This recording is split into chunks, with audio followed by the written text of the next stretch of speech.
minimize your exposure. This is probably the most familiar of the 3 M's. Don't share too much information with folks you don't know, whether in person, on the phone, or online via social media.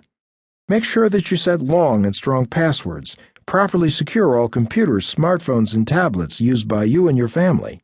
Use two-factor authentication where possible, and shred sensitive documents. This is a good start. In fact, my friends at the nonprofit Identity Theft Resource Center, ITRC in San Diego, California, a wonderful organization that has helped tens of thousands of victims deal with the nightmare of identity theft and educated millions more, start with a similar set of protocols. They call it SHRED. S. Strengthen passwords. H. Handle PII with care. R. Read credit reports annually. E. Empty your purse or wallet. D. Discuss these tips with friends. I encourage you to do all of these things, but you also need to see the big picture. And here's the task entire. Change the way you think about identity theft and your personally identifiable information. Minimizing your exposure to identity theft in large part is a matter of educating yourself about the many dangers out there. The result will be gradual but unmistakable.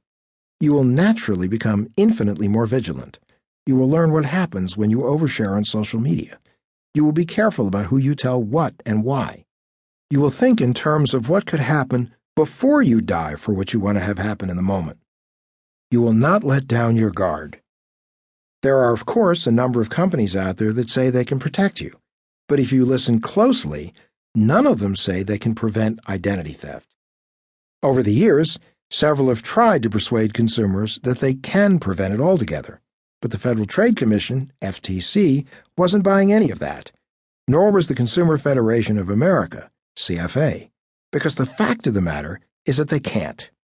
If you find yourself tempted by an offer from a company that promises to prevent identity theft from happening to you, don't take the plunge. No reputable company will ever make such representations.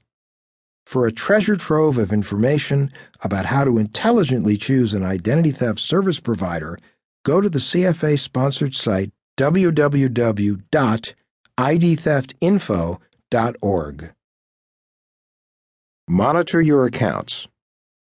Once you're in the habit of minimizing your exposure, the name of the game is vigilance.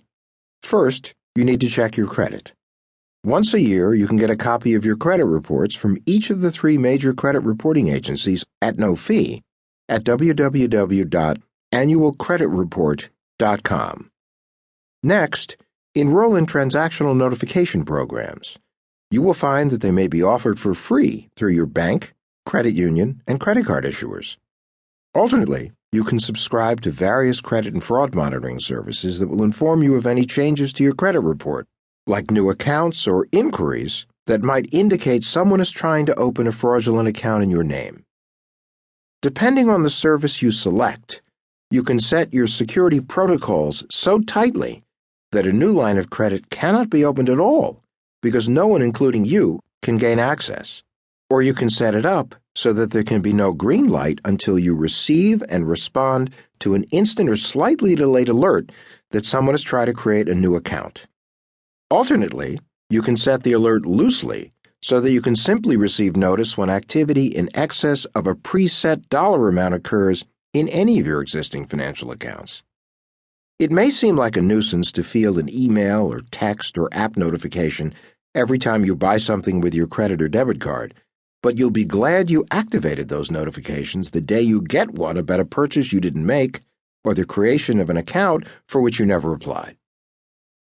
Fraud alerts are another option to consider. The 3 reporting agencies offer initial fraud alert services, extended fraud alerts, and active duty military alerts.